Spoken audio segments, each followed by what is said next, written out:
Nah, sebelum kita mulai, mohon untuk disiapkan buku catatannya agar nanti teman-teman semua bisa mencatat hal-hal yang penting yang teman-teman dapatkan pada video pembelajaran kali ini. Nah, langsung saja kita mulai. Masih ingatkah Anda dengan karya seni rupa dua dimensi? Karya seni rupa dua dimensi merupakan karya seni yang hanya mempunyai panjang dan lebar saja, serta hanya bisa dilihat dari satu sudut pandang saja. Nah, karya seni rupa dua dimensi dikategorikan berdasarkan medium. Medium itu disebut dengan bahan, alat, dan teknik. Kemudian juga berdasarkan waktu, berdasarkan fungsi, dan tujuan pembuatannya. Langsung saja kita bahas satu persatu. Karya seni rupa dua dimensi memiliki banyak ragam dan jenisnya. Bahan untuk berkarya seni rupa dua dimensi dapat dikategorikan menjadi bahan alami dan bahan sintetis berdasarkan sumber bahan dan proses pengolahannya. Kita bahas satu persatu. A. Karya seni rupa dua dimensi berdasarkan bahan. Bahan alami. Nah, bahan baku alami adalah material bahan yang dasarnya berasal dari alam. Bahan-bahan ini dapat digunakan secara langsung tanpa proses pengolahan secara kimiawi di pabrik atau industri terlebih dahulu. Contoh bahan baku alami adalah yang pertama itu adalah bambu, kemudian rotan, pandan, dan tanaman mendong. Kemudian bahan sintetis atau bahan olahan. Adapun bahan baku olahan adalah bahan-bahan alam yang telah diolah melalui proses pabriksasi atau industri tertentu menjadi bahan baru yang mempunyai sifat dan karakter khusus. Berdasarkan sifat materialnya, bahan berkarya seni rupa ini dapat juga dikategorikan ke dalam bahan keras dan bahan lunak, bahan cair dan bahan padat, dan sebagainya. Contoh bahan sintetis yaitu kertas, kemudian pita, tali, kain, dan banyak lain sebagainya. Itu ya teman-teman. Kemudian kita lanjut. B. Karya seni rupa dua dimensi berdasarkan teknik. Ternyata dalam proses pembuatannya, seni rupa dua dimensi membutuhkan teknik-teknik khusus. Jika ingin melahirkan sebuah karya seni yang banyak disukai orang, maka kita harus memiliki keahlian khusus. Pengkategorian berdasarkan tekniknya, kita mengenal jenis karya seni batik, seni lukis, seni grafis, tatah sungging, kriya anyam, dan lain-lain sebagainya. Nah, mari kita bahas satu persatu, yaitu seni batik. Seni batik secara umum adalah pembentukan gambar pada kain dengan menggunakan teknik tutup celup dengan menggunakan lilin atau malam sebagai perintang dan zat pewarna pada kain. Batik dalam istilah Jawa berasal dari kata rambataning, titik atau rangkaian dari titik-titik. Nah, seni batik adalah karya yang dipaparkan di atas bidang datar, baik itu kain maupun sutra, dengan dilukis atau ditulis, dikuas atau ditumpahkan, atau dengan menggunakan canting atau cap, dengan menggunakan malam untuk menutup agar tetap seperti warna aslinya. Nah, itu ya. Kemudian yang kedua itu adalah kriya anyam. Kriya anyam adalah teknik berkarya dengan cara mengatur bahan-bahan dasarnya dalam bentuk tindih menindih, silang menyilang, dan lipat melipat, pakan dan lungsen dengan pola tertentu. Bahan yang digunakan yaitu rotan, bambu, pandan, lontar, mendong, eceng gondok, kertas, plastik, dan tali.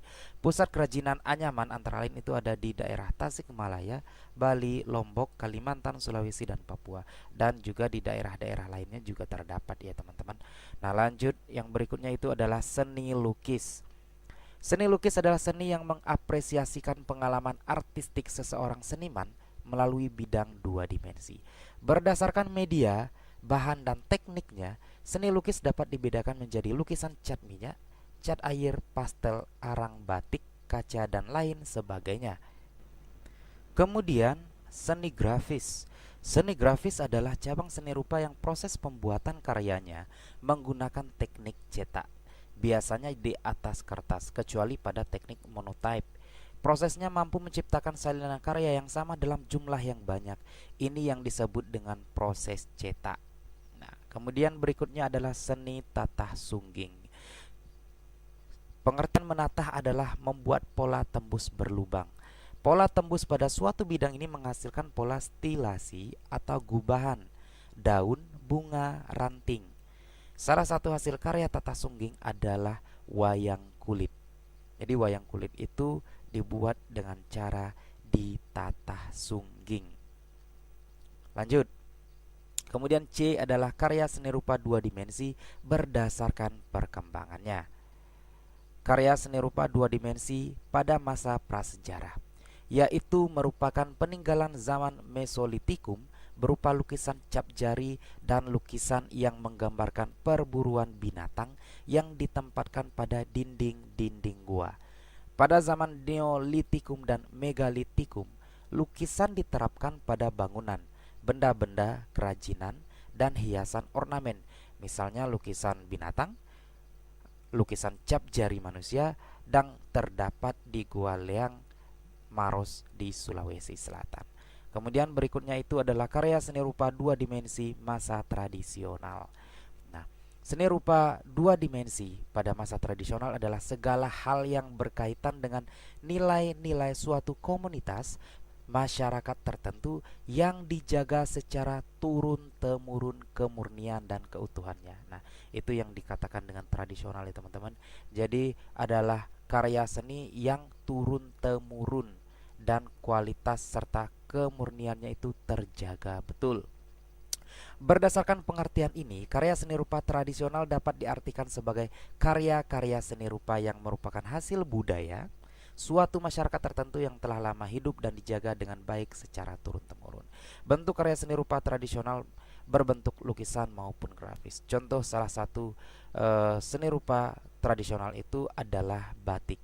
Batik itu merupakan hasil budaya Indonesia yang turun-temurun dari nenek moyang bangsa Indonesia.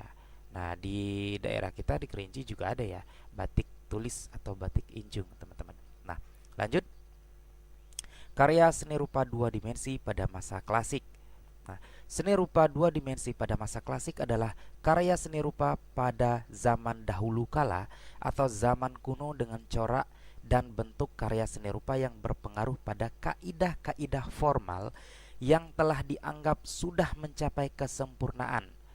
Nah, adapun ciri-cirinya itu adalah karya-karyanya diilhami masa kerajaan yang penuh keindahan, kemegahan, kewibawaan, dan kesempurnaan.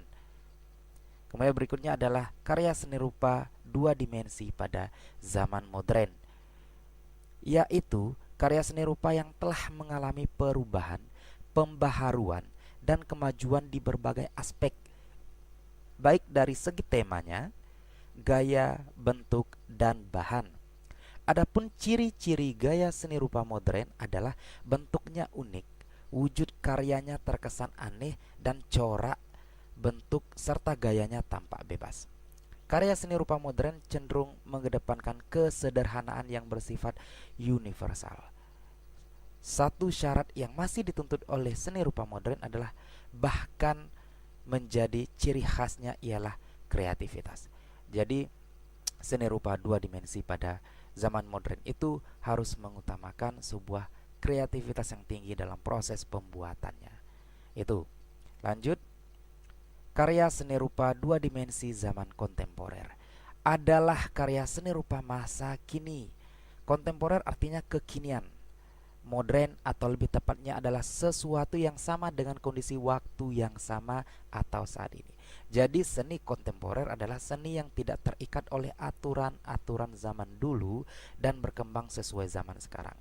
Seni rupa dua dimensi kontemporer adalah seni yang bertahan sezaman saja Dengan demikian, kata masa kini juga berarti sezaman, masa saat sekarang itu ya, teman-teman. Lanjut, berikutnya itu adalah karya seni rupa dua dimensi postmodern. Adalah gaya seni rupa yang merupakan perpaduan antara penyederhanaan bentuk dan sedikit ornamental, yang lebih bebas tanpa terikat dengan aturan tertentu.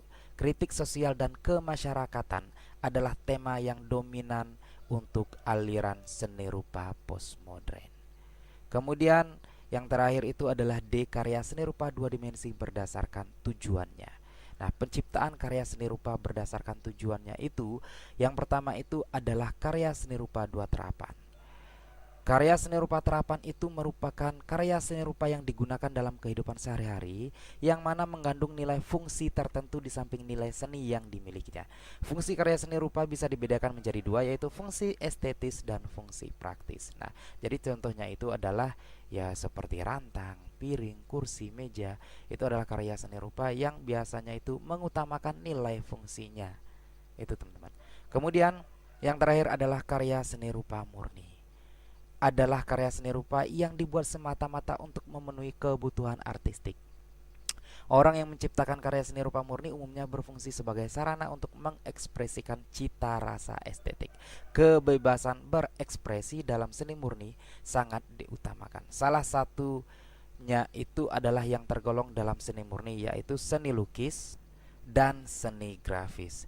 Nah, itu yang teman-teman pembahasan kita untuk hari ini. Terima kasih telah bisa belajar bersama. Semoga materi hari ini itu bermanfaat bagi kita semua dan dapat menambah ilmu pengetahuan kita semua. Sekian, terima kasih. Di akhir kata kita ucapkan wassalamualaikum warahmatullahi wabarakatuh.